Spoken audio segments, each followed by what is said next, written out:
Hey, what's up, mortals? It's Belle and Echo here with a new video for you. Welcome to Season 1, Part 1 of What If Deku Was an Osmosian? I just want to greet you guys by just saying sit back and relax. You're in for a treat. So we begin. On a sunny day in a park, a 4-year-old Izuku Midoriya saw his childhood friend, Katsuki Bakugo, and his 3 followers bullying another boy. This scene sent chills down the emerald-haired youth's back. Izuku had noticed a negative change in his friend in the week since his quirk activated. The boy had become much more brazen and cruel. The scene before him was just the most recent example of the change of personality. Izuku watched Bakugo terrifying the boy. He knew he had to do something. This was wrong. The green-haired boy's body was shaking in terror, but he walked forward. Stop it, Kacchan! You're hurting him! Defenseless Izuku! What are you doing here? If you don't stop, I'll make you! You're even more useless than this extra, Deku! Bakugo charged the green-haired boy and punched him in the face. Izuku fell to the ground, his body shaking like a leaf. He thought to himself, I need to do something. Kacchan will pummel me if this goes on. Just as he feared, Bakugo and his cronies took to punching Izuku all at once. Izuku got up and ran to hide behind a nearby rock. It was as big as Izuku. The frightened youth hugged the rock, hoping his attackers would not see him. It did not work. Once again, the group started attacking the teary-eyed boy. Izuku thought to himself, I need to do something. I have to fight back. But I'm too weak. Suddenly, a strange feeling passed through Izuku's body. His body felt heavier all of a sudden. The bullies all screamed in unison. Then all of them backed away from Izuku. What did you do, Deku? Izuku released his grip on the boulder and looked down at his hands. They had taken on the same color, texture, and feel of the rock he had grabbed. Bakugo's followers all commented on how Izuku's quirk must have been activated. They all stared in awe at the rock boy standing before them. Bakugo stood there with his fist throbbing in pain. This fight is not over, Deku. I don't care if you're made of rock. I will not lose. Bakugo charged at the stone boy and set off several explosions. Izuku panicked as the explosion hit his body. However, the panicked youth only felt slight bumps against his skin. Upon realizing that the attacks did not hurt, Izuku opened his eyes and confronted the enraged Bakugo. Izuku walked forward and delivered a punch directly to Bakugo's gut. The enraged blonde fell to the ground, the wind forced from his lungs. Izuku was shocked by the force of the blow. He had not meant to knock out Bakugo. After a few minutes, Bakugo regained consciousness. His face was a mask of rage. This is not over, Deku! I will defeat you one day! The angry blonde picked himself up and dusted off his clothes. He walked off with an aura of seething rage surrounding him. Izuku stood alone in the park.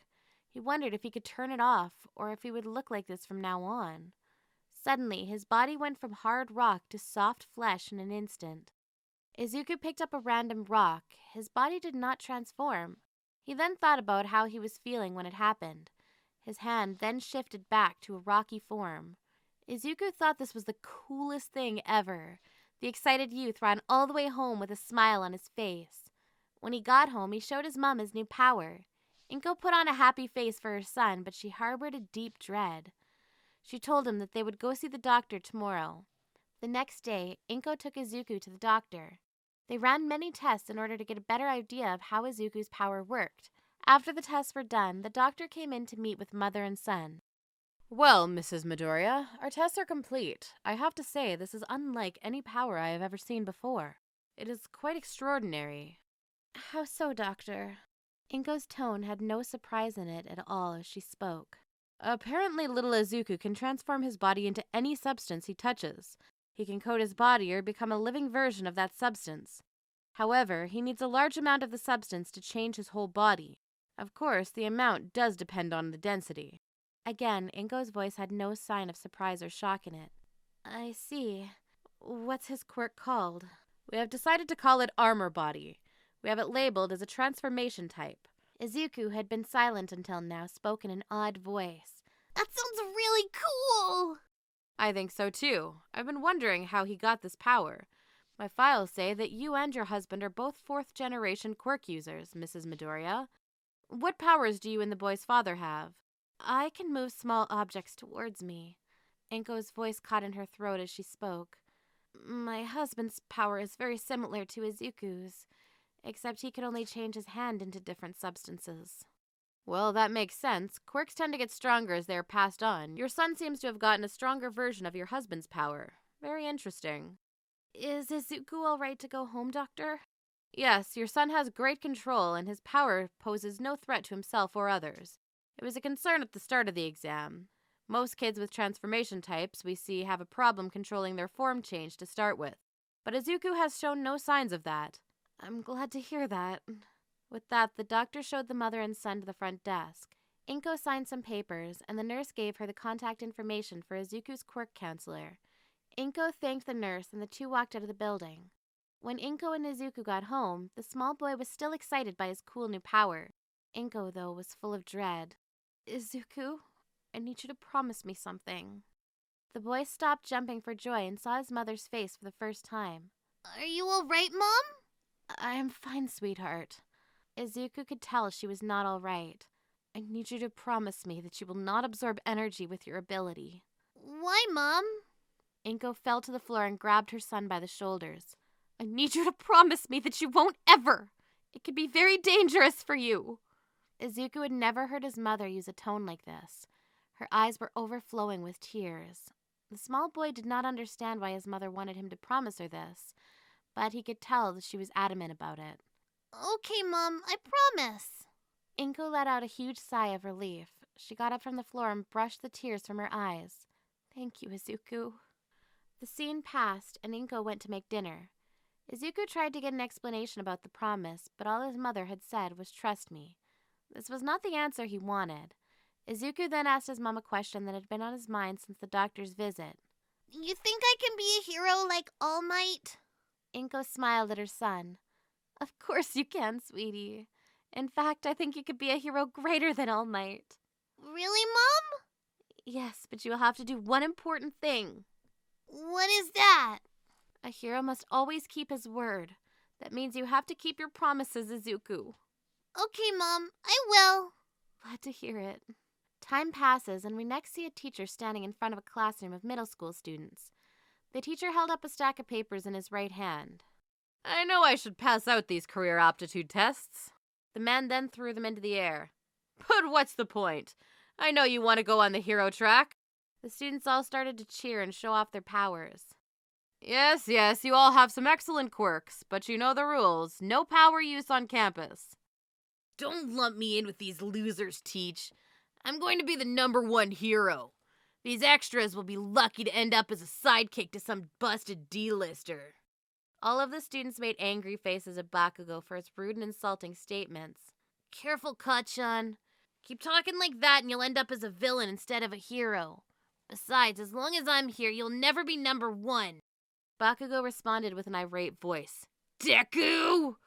Teacher then broke up this interaction by saying, Midoriya and Bakugo, I see that you two have applied to take the UA entrance exam. That makes sense. The students were all surprised by this fact. They all commented on how UA had a 1% success rate. They all knew that Bakugo and Midoriya were good, but trying for UA seemed like a stretch. At the end of the day, Izuku was gathering his things to leave. The last thing he grabbed was a notebook labeled Ways to Improve My Quirk. As he went to place the notebook in his bag, Bakugo came by and snatched it out of his hands. We need to talk, Deku. I have nothing to say to you, Bakugo. Bakugo grabbed Izuku by the shoulder. I plan on being the first student from this crappy school to get into UA. If you apply, that will spoil my victory, so don't even think of applying. Smoke was rising from under Bakugo's grip. The scent of burning fabric wafted through the air. Izuku looked Bakugo in the eye. He reached up and grabbed the bomb teen's hand. I'm going to apply, Bakugo. Do you have a death wish, nerd? Izuku's hand then shifted to metal. I am going to UA, Bakugo, and you can't stop me. Izuku then tightened his hold on Bakugo's hand and removed it from his shoulder. The pressure of the hold made Bakugo wince in pain. The bomb blonde tried to pull his hand free, but couldn't. After a long moment, Izuku released Bakugo's hand. Izuku then took his notebook from Bakugo's hand. The two stared at each other for a long time. Finally, Bakugo huffed and left the room without a word. As Izuku walked home, he thought about how to improve his quirk. He had 10 months until the UA entrance exam. Not a lot of time to improve, but he had to get stronger. It was a safe bet that the other test takers would be as skilled as Bakugo or better. As these thoughts swirled through his head, the green teen noticed a street sign. It read Dagoba Municipal Beach, 5 miles ahead. An idea came into Izuku's mind. He ran off towards the beach. Dagoba looked just as Izuku remembered, more like a dump than a beach. The teen knew that the currents carried all of the trash from the surrounding areas to this beach. Old appliances, auto parts, and other rubbish covered the whole area. It was a sight to behold. Izuku smiled at the sight. Most would not have seen this as an ideal training ground, but he did. The wide variety of materials and the out-of-the-way location would allow him to implement the new ideas he had during class today. As Izuku picked his way through the garbage, he heard voices. One sounded like a man, the other a young girl. Izuku made his way towards the voices. When he got close, he saw that it was a girl and a man. The girl looked to be about his age. She was tall with aqua eyes and blonde hair. She was wearing a white tank top, worn-out pants, and running shoes. Sweat covered her brow, and she seemed to be breathing heavily. Despite that, Izuku thought she looked really cute. The man was a sight to behold. He was tall with messy blonde hair. He was as thin as a rail and had sunken eyes. He looked as if he hadn't eaten in a while. Izuku wondered if he was a zombie. Hello there. Both the man and the girl looked over at him in shock. I didn't realize anyone came out here. He looked over at the two strangers. Are you training? The man answered in a firm voice. Yes, we are. May I ask your name, young man? Oh, sorry. My name is Izuku Midoriya. Who are you two? The girl wiped her hand off her pants and extended her hand. I'm Melissa Shield. This guy is my Uncle Yagi. He's helping me train for the UA entrance exam. Oh, so you're going to UA. So am I. Really? What a coincidence. Yagi stroked his chin and thought. It is indeed. May I ask what your power is, young man? It would be easier to show you. Yagi gave him a go-ahead gesture. Honey is a free browser add-on, available on Google, Opera, Firefox, Safari. If it's a browser, it has Honey. Honey automatically saves you money when you check out on sites like Amazon, Papa John's, Kohl's.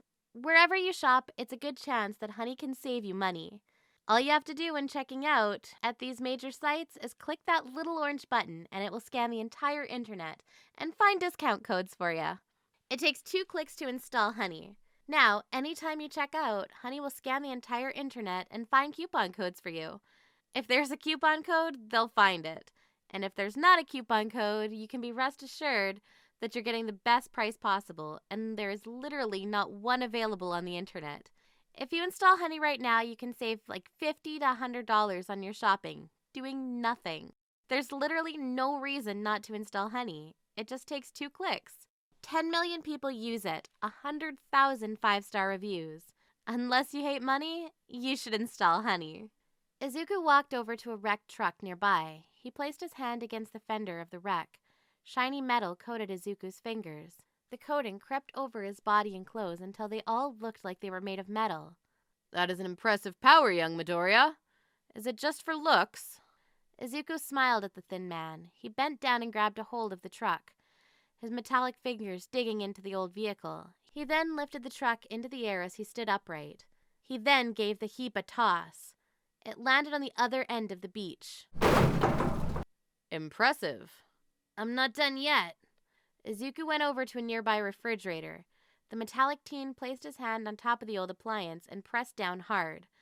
One side of the device gave in, and then Izuku crumbled the other side. In a few minutes, the whole thing was as flat as a pancake. Yagi wondered to himself for a moment. Young Midoriya, how would you like to join our training? Really, Mr. Yagi? Really, Uncle? Yes, really. I believe you can help with my niece's training. She's very capable and has not yet gained full control over her power yet. I believe you could help encourage her. Actually, I came to this beach to train, so I guess it was good fortune that I found you two. Indeed, the first part of the training will be clearing up this beach. Izuku looked up and down the beach. That looks like a lot of work, but I can see what you're going for. This work will help build our muscles. You're a very observative young man. Are you in? Definitely. Of course I'm in. Great, let's get started. Both Melissa and Izuku spent the rest of the afternoon cleaning the beach. Yagi drove them hard, making sure they were active every second. Even with the enhancements that his power gave him, Izuku was sweating bullets by the end of the day. Both he and Melissa collapsed on the beach. Izuku realized what he was in for over the next 10 months. The next afternoon, Izuku met back up with Melissa and her uncle Yagi. Yagi was holding 2 slips of paper in his hand. The thin man handed one to Izuku and the other to Melissa. I call this the Aim to Pass American Dream Plan.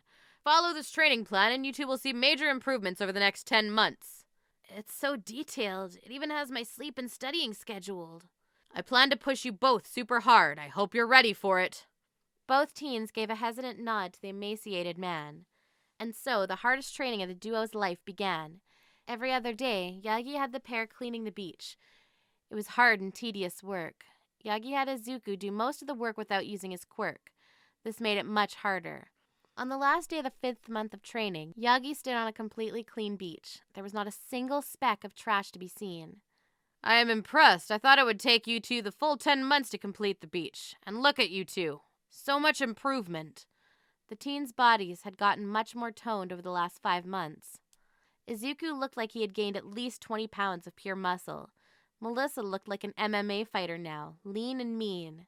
Yagi turned to Izuku. For such hard work, young Midoriya, take the next 5 days off. You have earned it. If it's all right, sir. I think I'll train by myself for the last 5 months. Really? You've made so much progress. This training has been great, but has shown me where I need to improve. I also want to focus on developing my power more. I fear I'll get in your way if I stay. That's very thoughtful of you. If that is what you want, then I won't stop you. I wish you the best. Wait just a minute. Let me see your phone. Izuku unlocked the device and handed it over to Melissa. She quickly ran her fingers across the screen's surface. She then handed it back to Izuku. The green teen looked at his phone and was shocked. What is this? That's my number, and I sent your number to my phone. That way we can keep each other up to date with our training results. Melissa gave Izuku a big smile. Really, Melissa? Are you sure it's okay for me to have this? Of course. I've really enjoyed training together. Plus, we're both going for UA. We can encourage each other. Cool. I look forward to it. Talk to you soon. As the green teen walked away, he stared at his phone and thought to himself in a giddy tone, I just got a girl's number. This is so cool. Melissa waved goodbye to Izuku as he left. Yagi got a serious look on his face. A fine young man. I get the feeling you will pass the entrance exam. He's amazing, and he has such a great power. Speaking of which, the skeletal man transformed into the powerful form of All Might. It is time for your reward, Melissa. Really, Uncle Might? Yes, you have worked hard for this. As my successor, it is time for you to take my power. Tears ran down Melissa's face. She had worked so hard for this, and now that it was here, she could not believe it. All Might plucked a single hair from his head and held it before Melissa's face. In a firm tone, the powerful man said, Melissa, eat this. Melissa's eyes went wide at the line. What? To inherit my quirk, you have to take in something with my DNA. Eat, eat. Okay. Over the next 5 months, Izuku worked hard on his quirk and studying for the exams. He also stuck with Mr. Yagi's training and diet program since it was so effective.